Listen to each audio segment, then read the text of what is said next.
Right. So, in the last few lectures, we have seen the structure of disk files, right, and then we also seen what are the primary possible primary organizations for the files, and continuing our discussion on how to handle data on secondary storage, stable storage. In this lecture, we will focus on what are called index structures. Okay. So, basically an index is a disk data structure which will enable very efficient retrieval of a record given the value of a certain field on which we have constructed that index. So, those attributes on which we construct this index are usually called the indexing attributes. Okay. So, given the value of these indexing attributes, this data structure will help us retrieve the records in the data file that have values matching the given values. There may be multiple records, there may be one record, etc. Okay. So, essentially how to get hold of those records given these values for the indexing attributes, and what are the various ways, ideas that are available for us to build these indexes, what kind of indexes are there, how do we build indexes. In fact, you can actually use the idea of hashing also to kind of construct indexes. Okay.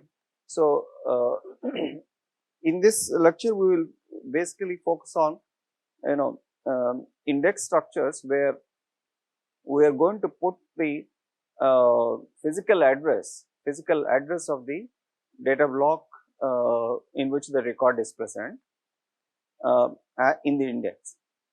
So, when you consult the index will finally give you a disk block address or a few disk block addresses where you will find those records. Okay. So, directly you can go to those disk blocks and then pick up your records. It is also possible for you to kind of organize this in such a way that finally the index actually will give you something like the key of the record, so that you can go to the you can exploit the primary organization of the data file on which whatever it is the data the primary organization, and then get hold of the actual records. Okay.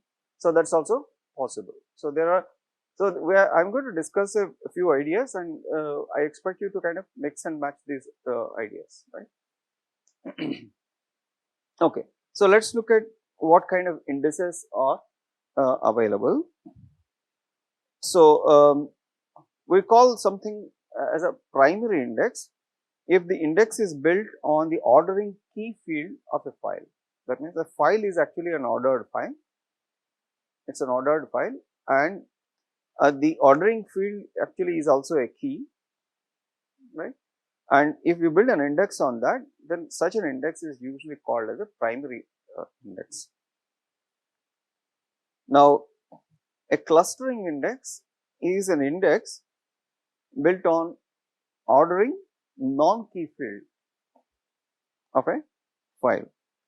The field is still an ordering field, that means the data is available in the ascending order or the descending order of that particular attributes values, but it turns out that it is not actually a key, right. So, that is one possibility. The other one is called the secondary index, where the index is actually built on some arbitrary field. See, if the data file is ordered on a particular field, right, all the other fields are non-ordering fields, right.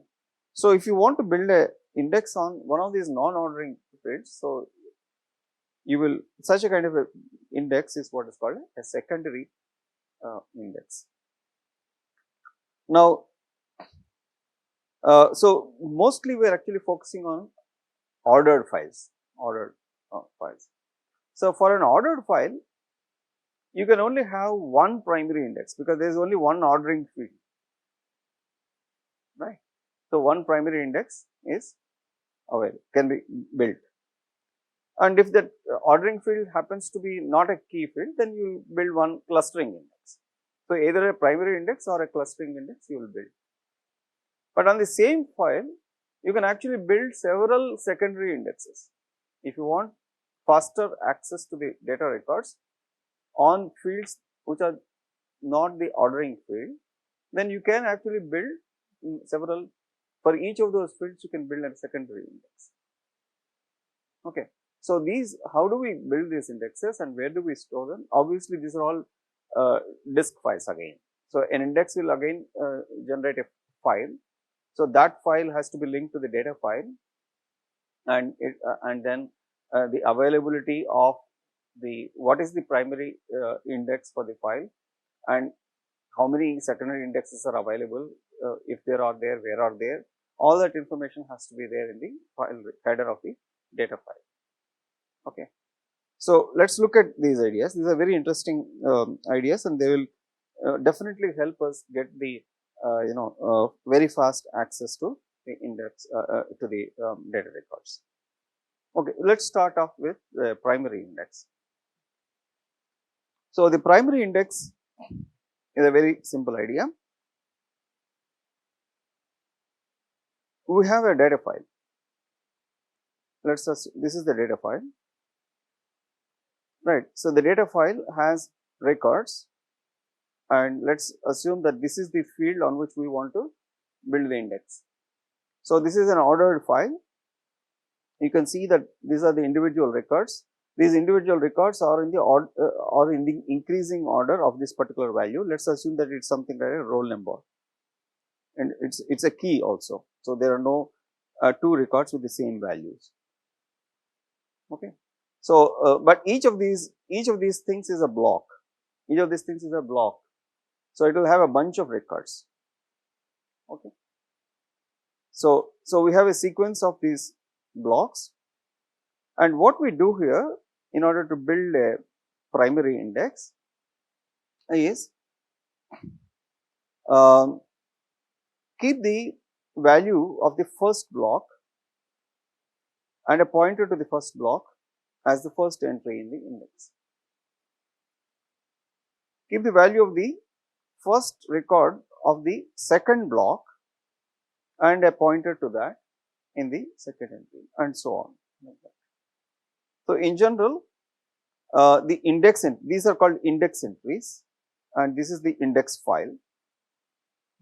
So, the index file will have value of the ordering key field for the first record of the block Bj, okay, and then the disk address of the block Bj. Now, these first records of each of the blocks are actually called block anchors. You can call them as, they are called as block anchors. They are the first, especially when the data file is a ordered file, when we call them as block anchors. So, for the block anchors, we have the values and the disk pointer to the block. So, that will constitute the index. Okay. Now, let us now let us look at the index file. The index file, this index file obviously itself is an ordered file. It is ordered on this values. It is sorted on this ordering key field values. And what will be its size? The size will be the number of blocks that are there in the data file. So, compared to the data file, the index file will be small because it has one entry per block of the data file. And remember, the block has huge number of records, and the maximum number of records that a block can hold is called the blocking factor. The blocking factor. So, now you can calculate this index file itself has to be on the disk. So, it has to be accommodated in a few blocks. So, now we can calculate the index file blocking factor. What is the blocking factor for the index file? So, blocking factor for the index file is the block size divided by the length of the record, because that is the maximum number of records that you can hold in a block. The blocking factor is nothing but the maximum number of records that you can hold in a block. So now the records are of length v plus p. V is the value length of the value, ordering key field size, and p is a block pointer, whatever is the block pointer size. It's usually about 6 to 8 bytes. So block pointer size. So v divided by v plus p will give us the blocking factor for the index file.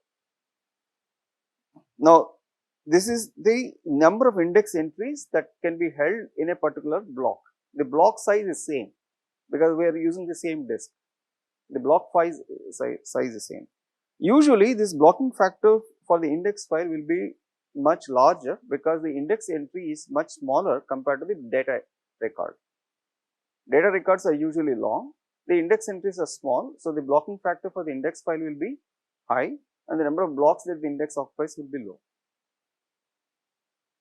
Get it? So generally the blocking factor is much higher for the data than the data file blocking factor. And now you can calculate what is the number of index file blocks that are needed. So let us call this Bi, and let us call B as the number of data file blocks. So these are the data file blocks 0, 1, 2, 3. Actually you should probably number them as 1, 2, 3 up to B. So B is the number of data file blocks that we have. B divided by the blocking factor B of I for the index file will give us how many number of index file blocks will be present. Now, what is the advantage of this thing?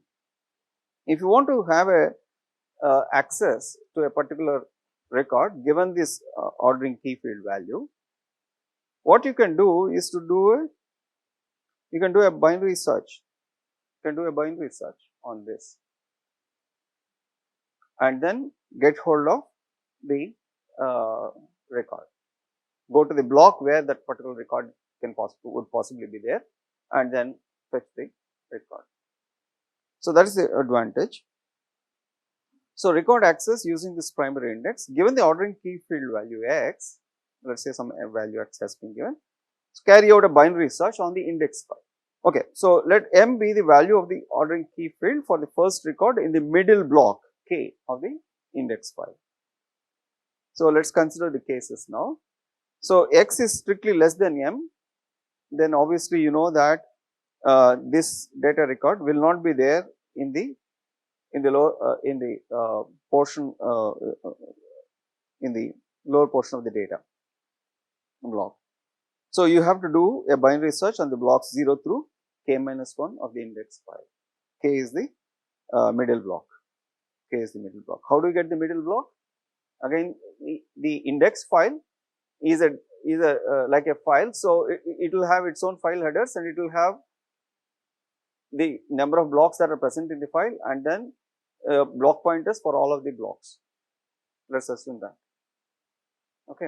You see, in the index file header, you have what are the number of block information about what are the number of blocks available, and for each of the block, where is the block? The block pointers are available. Okay. So you can find out what is the middle blocks thing and get the value of m of the first record in the middle block. So you have already done one block access here. Then you do a binary search on 0 through k minus 1 of the index file blocks.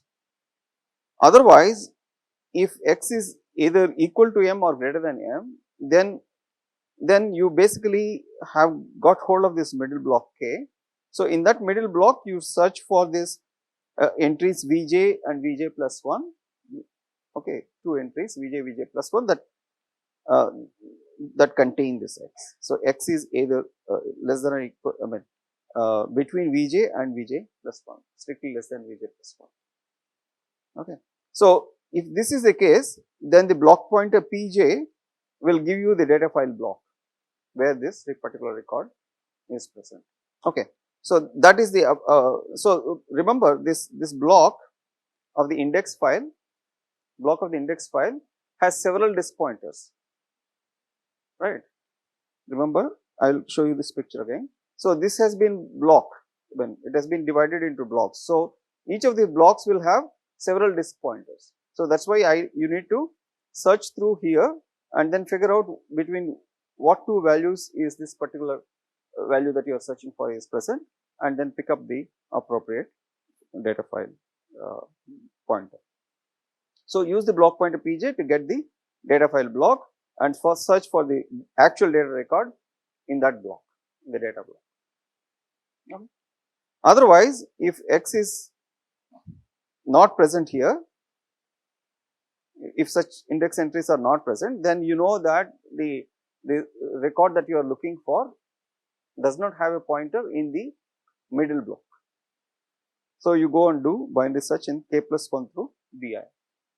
So like this, you can figure out actually where the data file block is that contains the record that has this value x. There is only one record because it's a key field, right? So the maximum number of block accesses required will be log bi to the base 2 because we are doing binary search. So let's look at some sample values and get an idea of these figures. Let's say the data file has some 9500 blocks and the block size is about 4 kilobytes and the ordering key field length is about 15 bytes, then block pointer is about 6 bytes. Okay. So now the index file will have 9500 records because it will have exactly as many records as there are blocks in the data file. So 9500 records will be there and the size of the entry will be 21 bytes, 15 plus 6, 21 bytes.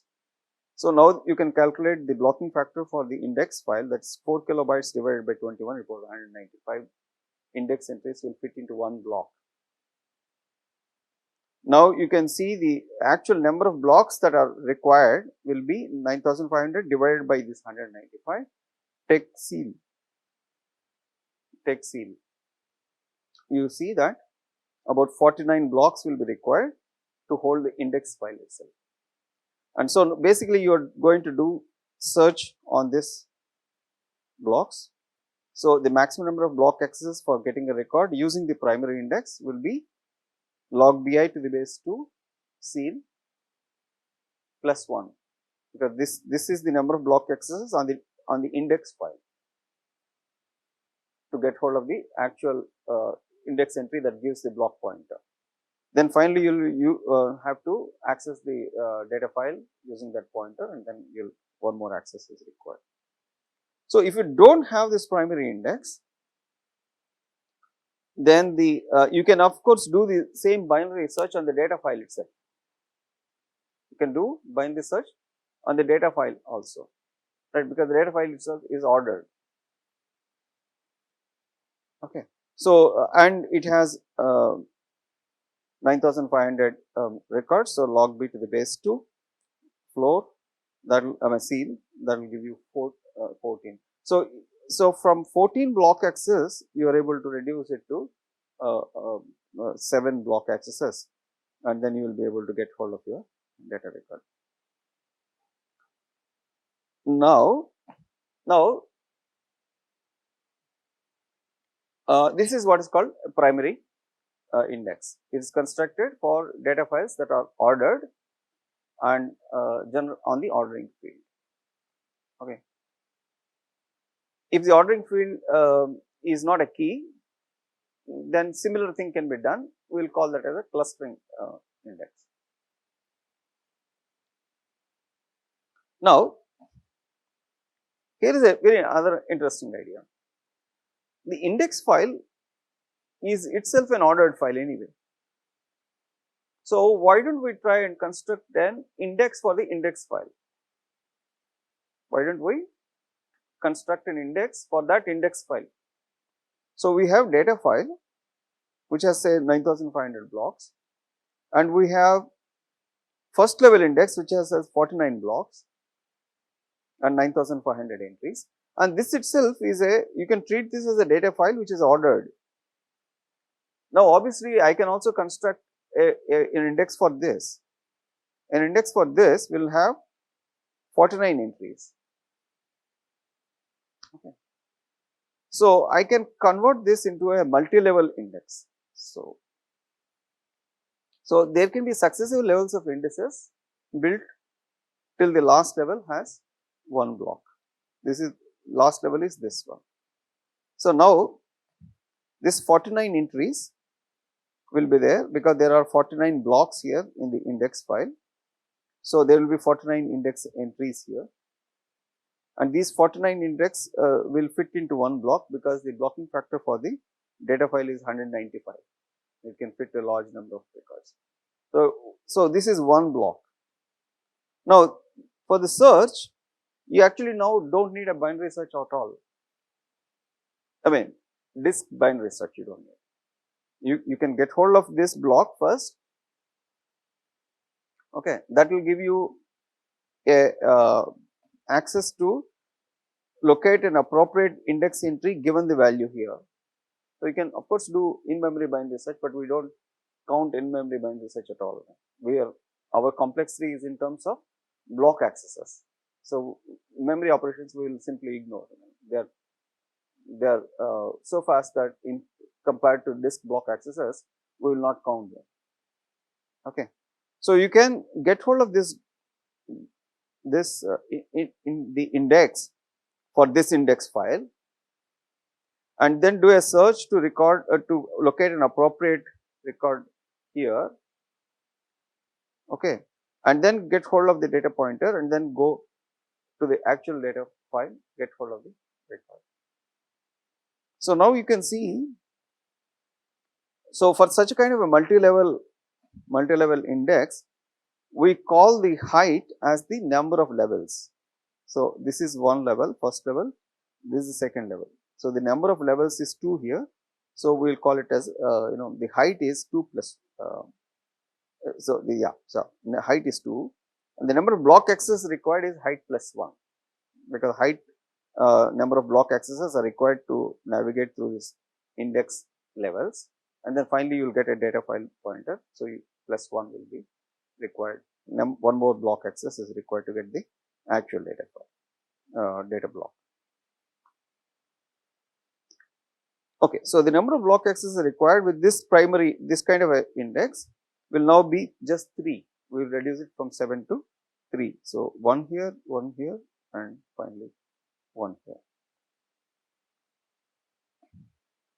So, without index it is 14. Now, we have brought it down to something like 3. So, 3 block access, especially when you keep this particular 4 kilobytes of data in the memory, then you do not have, say if you are frequently accessing this data file, you might actually buffer this and then keep it in memory. So, you in 2 block accesses you usually get your record, which is not bad compared to 14 block accesses that we had to do earlier. Okay. So, this is the idea of turning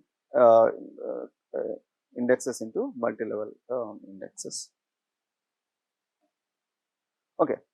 Now, let us see how you can do range search pretty efficiently now.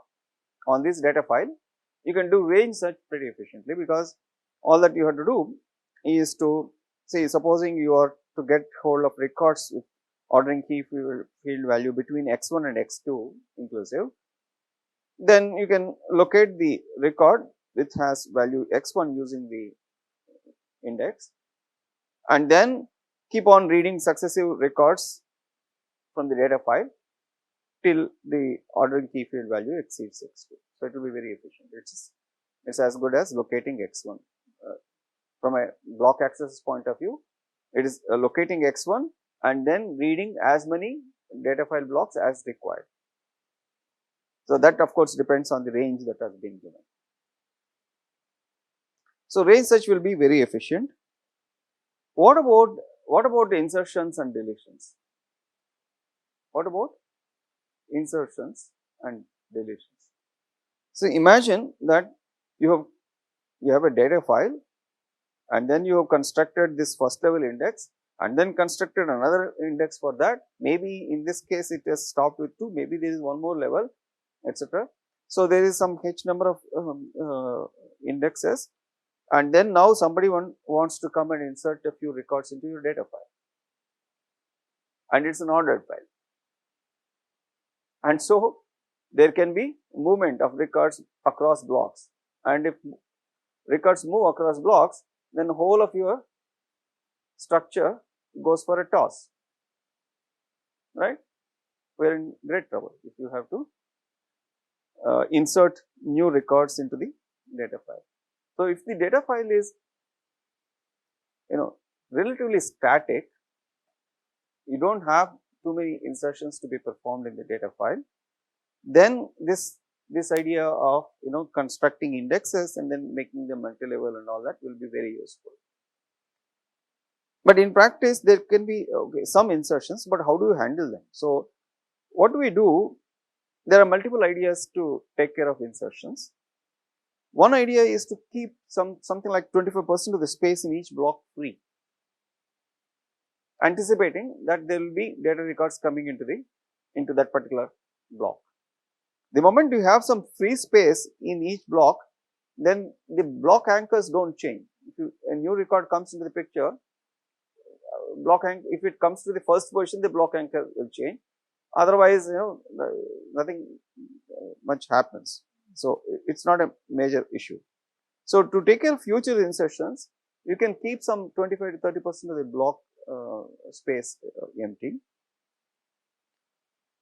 or you have to use overflow chains for the blocks.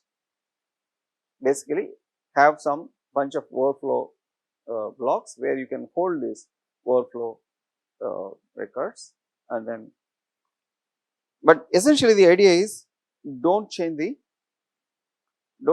ordering among the records of the data file. If you change them, then you will have to change not only the first level index and then probably other indexes you will have to. And deletion is always handled using deletion markers. So, for each of the record you have a field, artificially you create a field where you mark whether it is valid or invalid in case it is deleted. So, you can turn that flag off on in case it is to be deleted. And essentially we will, if you are organizing data files like this, we will try and avoid changes to the index. Okay, but this is of course this will there would be files like which we will create say once in a year or something like that. All the students admitted into the university in that particular year, you create a data file and you keep accessing that all through the year, or probably for 4 or 5 years. So, for such kind of files, this is a kind of a perfect situation where you can access them on say roll number and things like that. You want to have quick access to the records. Now, the idea of a clustering index is similar. The clustering index is similar. Only thing is the clustering index is actually built on the ordering field, which is not a key. The ordering field is not a key. So, in that case, the index attribute index entries will be like this: a distinct value of the ordering field, and what is the address of the first block that has a record with this particular value vi. So, distinct value vi, and what is the address of the first block that has a record with value vi. In fact, the first record of vi, because there may be multiple records having the same value vi. Okay. So, what is the address of the first the block? So, that will be the index entry. Of course, index entries are small in size. So, the index will fit into fewer number of records, fewer number of blocks compared to the data file. Now, the index file itself of course is an ordered file, and the number of entries in that is the number of distinct values of the ordering field. and you can actually construct even you can even convert this into also a multi-level index. Remember that the first level index entry, first level index is an ordered file, and this ordering field is actually a key field in that file, because we have taken distinct values of vi. So, from the first level onwards, it becomes, the field on which we are searching in fact is a key. Only for the data file it is not key.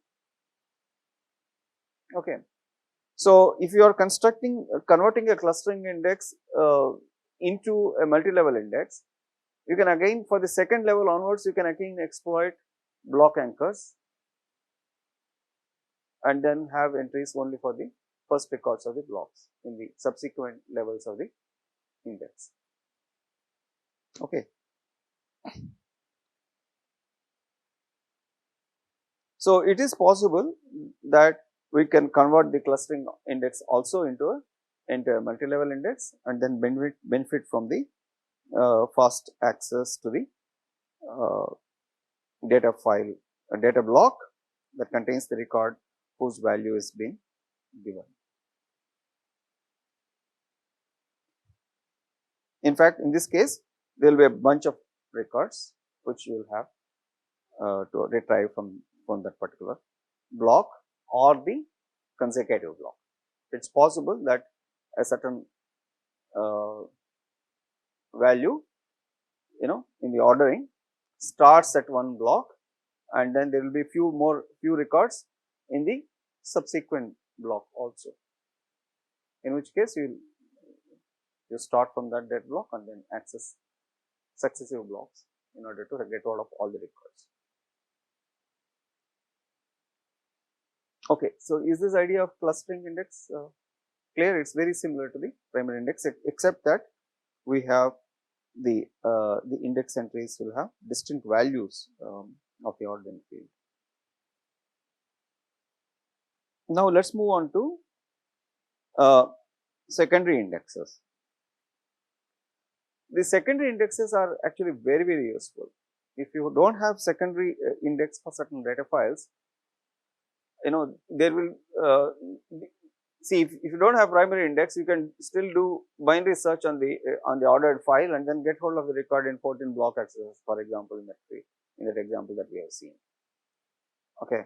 But supposing you have been given the value of some field that is not the ordering field of that particular data file, then what else? What is the option you have? You have to basically do a file scan. Read all the data blocks of that particular data file and get hold of the records that have this matching values. So, the alternate option is, so let us see in that situation what can we do. So, this index is built on some field, which is obviously it is a non-ordering field of a data file. Okay, if you take a non-ordering field, there are again two possibilities here. That field could be a key. For example, in a data file, you have ordered the data file of student records on roll number values. Okay, and somewhere there is a field which says it is the Aadhaar number of the student. Aadhaar number obviously is a key. Okay, but you have ordered the data file on increasing values of the roll number, and so the data records will not be there in the increasing order of the Aadhaar number, obviously. Okay. So, the Aadhaar number is a secondary key. We call them as secondary key. Remember, when we are defining keys, we call them, one of them is chosen as the primary key. The reason why we choose a primary key is that we will organize the primary index for the data file using that key. And the other one is called the secondary key. So, now we are looking at how to construct the secondary indexes. Okay, so that non-ordering field could be a key. in which case we would have called them as secondary keys. And so, the index entry in this case will be the value of that particular non-ordering field Vi, and the pointer to the record with Vi as the NOF value. Take Aadhaar number for example, Aadhaar number here pointed to the student record with that Aadhaar number, it will be exactly 1. Now, here we are first time we are using pointers to the records. What do we mean by pointer to the record? We have been always having block pointers. Okay, a pointer to the record is nothing but a block pointer plus some offset value, which will give you what is the position of that particular record within the block, that is all. So, it is some small couple of bytes which will give you an integer telling you the position of the record in your in the block. So, pointer of the so you can that is how the index entries for this case, if the non-ordering field is also a key, then we will have this kind of an index entries. Now, the other case is the field on which we are constructing this index is not a key.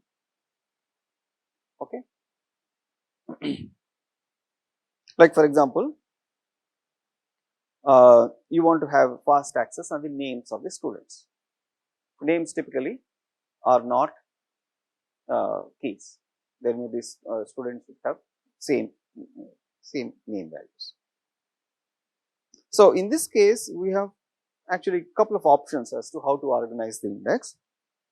First thing is we can organize the index entry like this, the value of that particular field, and then pointers to the records which have that value. There will be multiple records which have that particular value. Collect together all those pointers and then put them in this record itself. Now, the moment you do this particular record actually is not a fixed length record, because you do not know how many number of records will have this value Vi, and so how many pointers are going to be there in this field you do not know, right. So, in some index entries there may be 5 pointers, in some index entries there may be 10 pointers. Okay. So, you will see that this particular record is a variable length record. Okay. The other option is do one more level of indirection. What you do is to kind of make this index entry as a fixed length record. What you can do is to keep the first field as it is. In the second field, instead of putting all these pointers, put a pointer to a block, and in that block keep all these pointers. Okay, you have a bunch of pointers, 5 or 10 or whatever record pointers. So, put all of them in one block, and put a pointer to that block here. So, point it to a block that has pointers to the records which have this particular value. Okay. The advantage of this option 2 is that the index entry becomes fixed length. So, this is usually a good option, because if you have fixed length records, it's easier to handle them. Okay. But the downside of this is that there is one more block access that is required, because you will only get a pointer to the block that has the pointers to the data records. So, you have to first access that block, and then you will get hold of your pointers to the actual data records. Okay. Is that clear? I mean, is there some issue with this?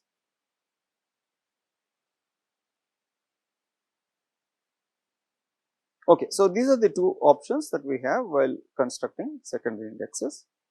Now, let us look at the in detail secondary index with a key option. That secondary index, the field on which we are building the index also happens to be key, like the Aadhaar number for the students.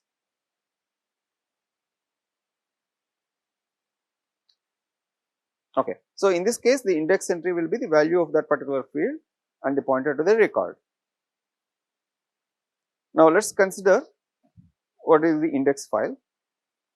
The index file number of entries will be the number of records in the data file.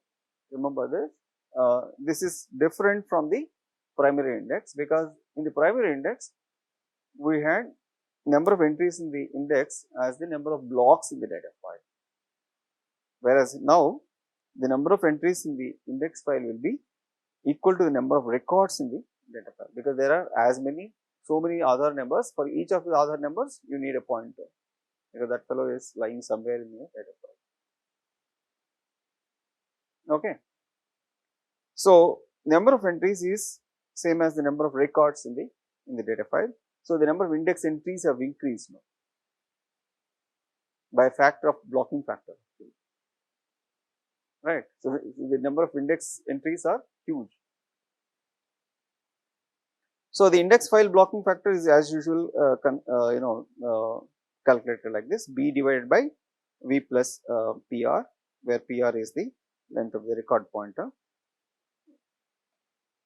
and the number of index file blocks that are required will be number of data file records divided by the blocking factor. Okay. So, let us look at some examples scenario. Let us say we have 90,000 students, students, each of them some 100 bytes of information we are storing for each of these people, and the Aadhaar number is about 15 bytes. The block size for the disk is 4 kilobytes, and the blocking factor for the data file, factor for the data file is the block size divided by the record and the floor, and the number of blocks in the data file is about 90,000 divided by 40, because that is how much packing you can do. So, 2250 blocks, and let us say 7 bytes is the record pointer. Now, you construct a index for this. So, the index file will have 90,000 records, right. Index file will have 90,000 records, exactly as many records as there are there, and this is Aadhaar number plus the record pointer, 22 bytes. Now, the blocking factor for the index file is about the 4 kilobytes divided by this size 22, it's about 186. So, from 40 it has come to 186. 40 is the blocking factor for the data file and 86 is the blocking factor for the index file. So, the number of blocks here will be this 90,000 entries divided by 186 per block. So, you get about 484 blocks for the index file. Okay. Now, what would be the maximum number of block accesses to get a record using the secondary index? You can actually now take the index file and do binary search on this. So, if you do binary search on this, log bi to the base 2 plus 1 will give you the record. So, about 10 block accesses you are able to get your student record given the Aadhaar number. Okay.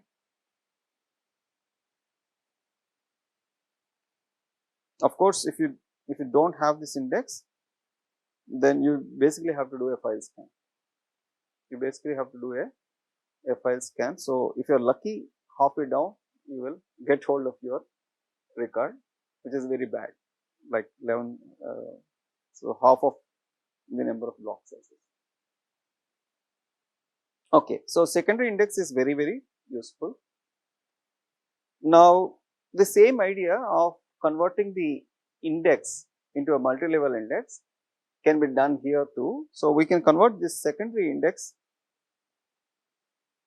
into a multi-level index. Okay. So, the first level index will have as many entries as there are records in the data file.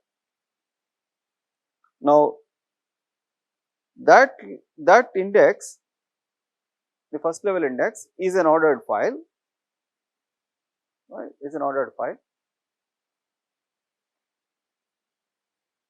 So, in the second level index, the number of entries will actually be equal to the number of blocks in the first level index. Okay, it is as good as constructing a primary index for this index. What is this? So, let us take the student file case. This first level index is actually ordered by Aadhaar numbers along with their pointers to the student records. Okay. So, Aadhaar numbers pointers to the student records. Now, obviously, we can order this file as on Aadhaar numbers and it becomes an ordered file where the ordering field is a key. So, now you can actually construct something like a primary index for this particular field. So, you can now use block anchors. So, the number of entries into the second level, number of entries in the second level index will actually equal to the number of blocks in the first level index. You get that idea? Rather than the number of records. Even though there are 90,000 students, so let us look at that. For example, the data file has 90,000 students and 2,250 blocks. And the first level index has 90,000 entries because you are getting each Aadhaar number and the pointer to the student. Not necessarily like in this order, they will actually be jumbled up, right? Okay. Now, this one is an ordered file. Because this is an ordered file, in the second level index will have, okay, 484 entries because this is occupying 484 blocks. It is occupying 484 blocks. So, there will be 484 entries in the second level index occupying just 3 blocks. You can calculate that later. And then this of course index to this just 1 block 3 entries. So, if your successive levels of indexes are built, then the block accesses will be height plus 1. So, in this case actually you can get in 4 block accesses the students record. So, you 1, 2, 3 and then you got hold of the student record. Okay. So, that is pretty fast because that is approximately the same as the kind of access that we had on roll number, right. So, this is very good to have this kind of an index and convert that into math. So, of course, the same issues of insertions, deletions will come into picture. So, handle them in a similar way here also.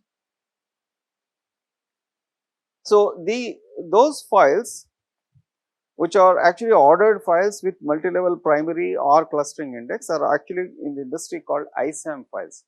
They are called index sequential access method files. Okay. So, insertions are handled using overflow chains on these data file blocks and deletions are handled using deletion markers.